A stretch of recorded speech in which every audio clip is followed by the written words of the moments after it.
ठीक है, तो आज हम लोग क्लास 10th का चैप्टर 1 का कुछ क्वेश्चन को देखने वाले उदाहरण में, है ना। तो जो सबसे पहला सवाल है वो है कि हम लोग को सिद्ध करना है कि √2 जो है वो एक अपरिमेय संख्या है।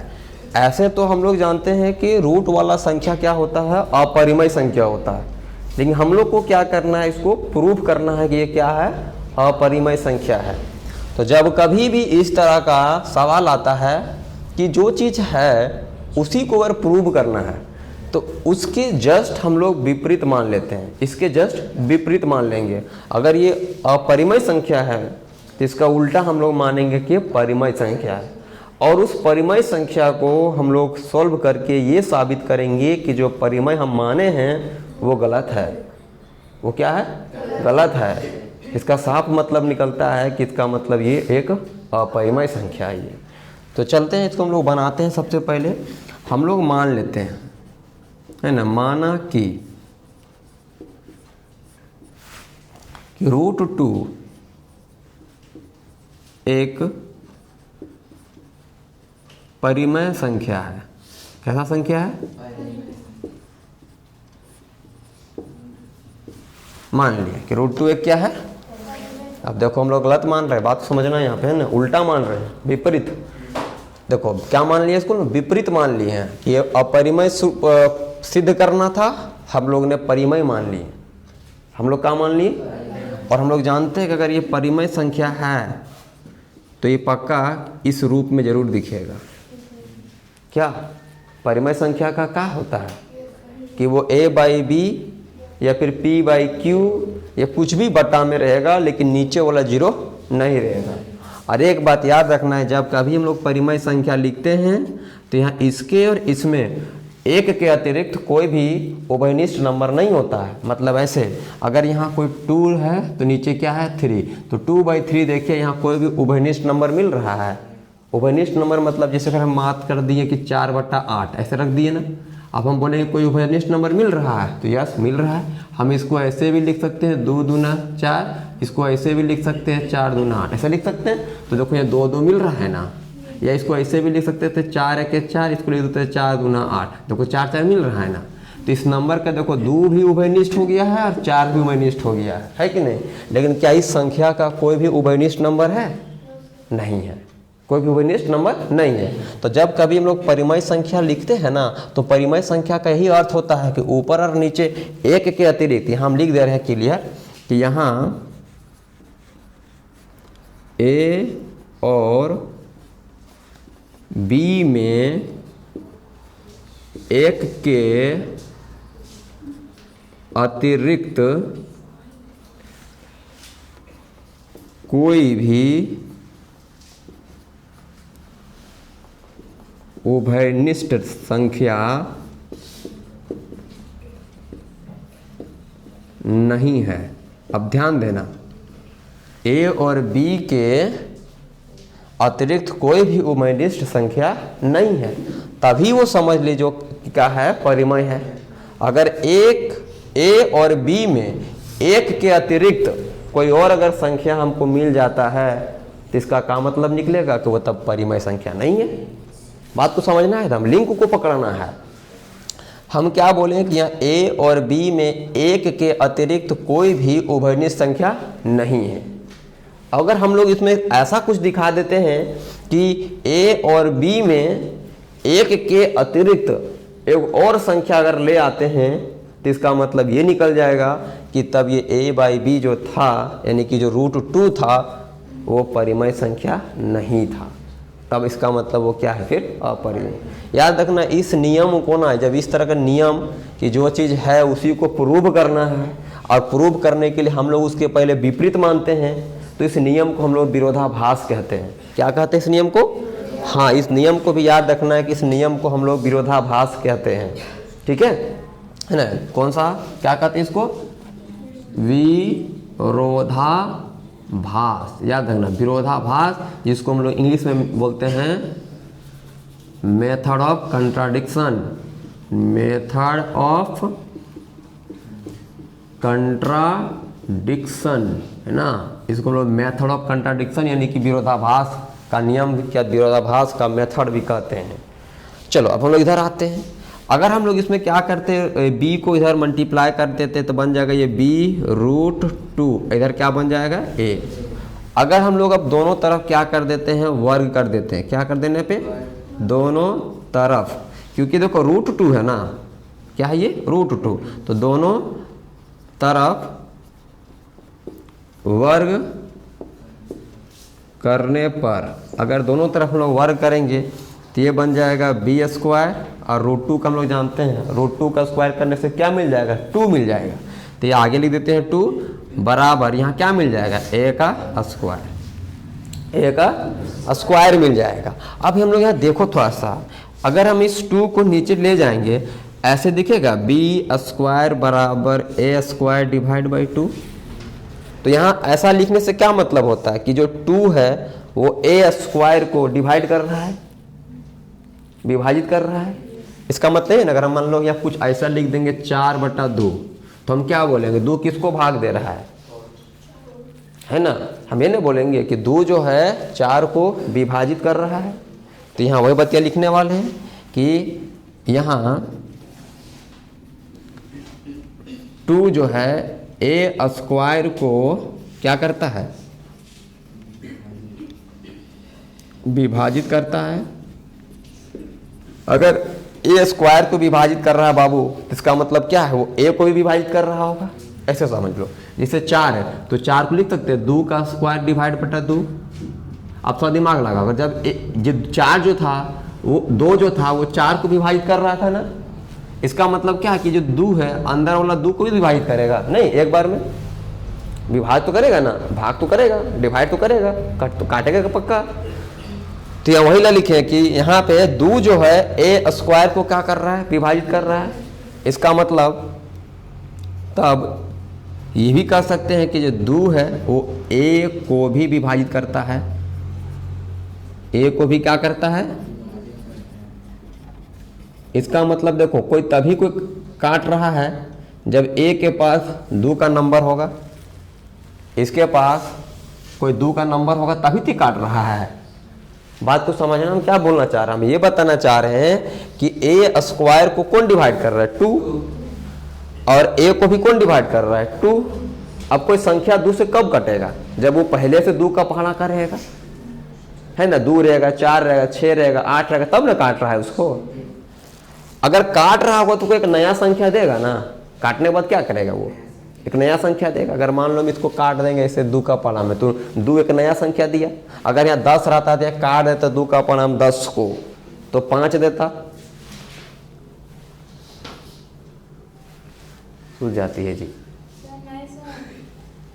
तो बात को ध्यान देना ठीक, कि जो 2 है अगर 10 को डिवाइड कर रहा है, इसका क्या मतलब निकलता है कि एक नया संख्या आ रहा है ना, तो वो नया संख्या को हम लोग मान लेंगे, क्या मान लेंगे, c मान लेंगे। याद रखना, उस नया संख्या को क्या मान लेंगे हम लोग, c मान लेंगे। ठीक है, तो अगला जो स्टेप हम लोग का होगा, तो देखो इसको साफ कर लेते हैं ना। तो ध्यान देना कि हम लोग अब हम लोग ये कह सकते हैं कि अगर विभाजित करेगा a को तो कोई ना कोई संख्या देगा। तो हम लोग वही चीज अब लिख लेते हैं अब कि अगर a को विभाजित करेगा तो कोई ना कोई संख्या देगा। अब अगर कट रहा है तो इसका मतलब कोई 2 का पहाड़ा का होगा, तभी न कट रहा है। समझ रहे हैं हम क्या बोलना चाह रहे हैं, हम ये कहना चाह रहे हैं कि a जो है a को कौन डिवाइड कर रहा है, डिवाइड कर रहा है ना। तो अगर a 2 को डिवाइड कर रहा है, इसका मतलब कोई ना कोई संख्या दिया होगा। ऐसे सब छोड़ा, थोड़ा और अच्छा दिखाते हैं, ऐसे ऐसे ऐसे समझ में आ जाएगा कि 2 ना कोई संख्या था ऊपर, इसको काट दिया, तो काटने से कोई ना कोई संख्या दिया होगा ना, वो संख्या को हम लोग क्या मान लिए। अगर जैसे ऐसे समझ लो, हाँ थोड़ा और एग्जाम्पल दिखा रहे, जैसे ऐसे, ठीक है, हम बोल रहे हैं ना 2 ना एक 10 को काट दिया, कितना निकला यहाँ, वह 5 को हम लोग यहाँ c मान लिए कि जब 2 को 10 से काटे ना तो एक संख्या आया, उस संख्या का नाम क्या दे दिए हम अभी, c। क्योंकि जरूरी थोड़ी ना अभी 10 के जगह तो कुछ और भी तो हो सकता है, 12 हो सकता है, 14 हो सकता है, कुछ भी तो हो सकता है। इसलिए हम लोग क्या कर लिए, अभी इसको क्या नाम दे दिए, c नाम दे दिए। अब अगर हम लोग इसको मल्टीप्लाई करेंगे उधर, तो ये a बराबर क्या देगा, 2c देगा। अब यहाँ भी अगर हम लोग दोनों तरफ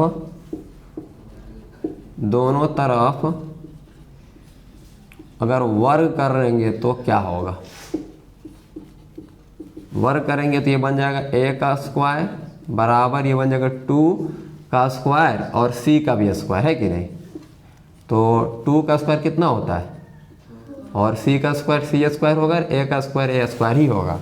अब थोड़ा ध्यान देना, हम लोग देखो यहाँ a स्क्वायर का मान निकाले थे, निकाले ना, ये a स्क्वायर का मान कितना दिखा रहा है, तो हम लोग यहाँ रख देते हैं a स्क्वायर की जगह हम कितना 2b स्क्वायर बराबर यहाँ कितना दिख रहा है 4c स्क्वायर, यहाँ बगल में लिख देते हैं, है ना, 1 से, है ना।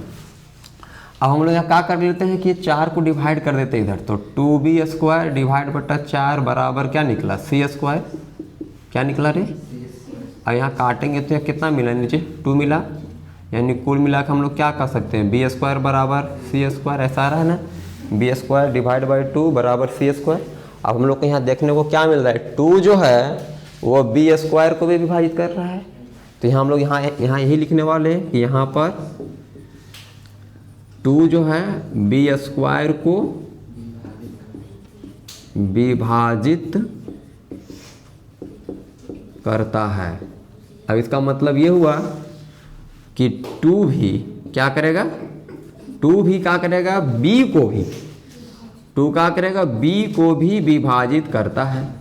अब दिमाग लगाना है, अब थोड़ा सोचने वाली यहाँ बात है, एकदम सोचने वाला बात है कि √2 को हम लोग क्या माने थे, a बाई b माने थे ना। और जब मानने के समय क्या माने थे कि a और b में 1 के अतिरिक्त कोई संख्या नहीं होगा, लेकिन अच्छा से दिखने से क्या पता चल रहा है कि एक भी ऐसा संख्या है जो 2 से कट रहा है और b भी एक ऐसा संख्या जो 2 से कट रहा है, मतलब a के पास ऑलरेडी कोई संख्या है 2 और b के साथ भी कोई ऑलरेडी b के साथ भी कोई ऑलरेडी संख्या है 2, तभी तो कट रहा है। अब हमारा कहना है कोई संख्या ऐसा है वो 2 का टेबल कट रहा, हम इसका नाम a दिए हैं, तो एक ये a 2 से कट रहा है, तो कैसे कट रहा है, ये अपने आप में देखो 2 का पहाड़ा का पक्का होगा। अगर मान लो अगर 6 भी मान ले रहे थे तो पक्का 2 का पहाड़ा का संख्या होगा, अगर 6 है तो नहीं बोल सकते 2 गुने 3। हम मान लो, अब देखो अब हम इसका सकते 6, हम तभी से बोल रहे हैं कि a बराबर क्या है 6 है, a बराबर 6, सपोज करो a बराबर क्या है 6, तो हम अब क्या बोल रहे हैं कि a के पास देखो ऐसा भी संख्या है कि वो किसका गुना है, 2 का गुना में है कि नहीं। मतलब ये संख्या a है अपने आप में एक संख्या रखा हुआ है, कितना रखा हुआ है 2, और b के पास भी एक संख्या रखा हुआ है 2। अब बात समझना, हम बोले थे कि a और मानने के टाइम कि a और b के पास 1 के अतिरिक्त कोई भी उभयनिष्ठ संख्या नहीं है, लेकिन यहाँ और यहाँ से क्या पता चल रहा है कि a और b के पास 1 के अतिरिक्त एक और संख्या है और वो संख्या 2 है। इसका मतलब भाई हम लोग का तमाना गलत हो गया। यही बात हम लोग यहाँ लिखने वाले हैं कि यहाँ लिखने हम लोग ये वाले हैं अब कि a और b के अतिरिक्त, है ना, यहाँ देखो बात करने वाले अब कि a और b में 1 के अतिरिक्त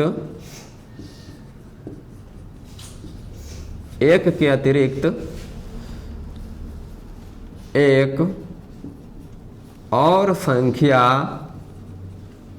है ना, a और b में 1 के अतिरिक्त एक और उभयनिष्ठ संख्या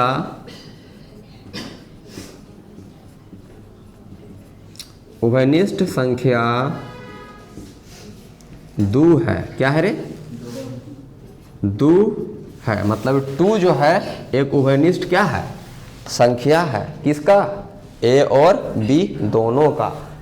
अब इसका मतलब क्या हुआ कि जब हम a और b को एक परिमेय संख्या माने थे तो इसका फिक्स था कि उसका एक ही उभयनिष्ठ संख्या होगा और वो 1 होगा।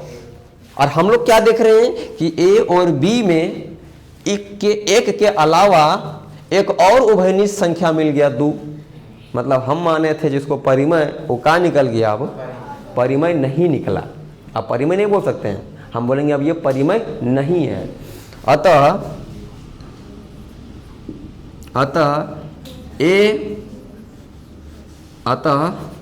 a बाई बी यानी समझ √2 a बाई बी मतलब √2, देखो ये बात कर रहे हैं। अतः √2 यानी कि a बाई बी एक परिमेय संख्या नहीं है।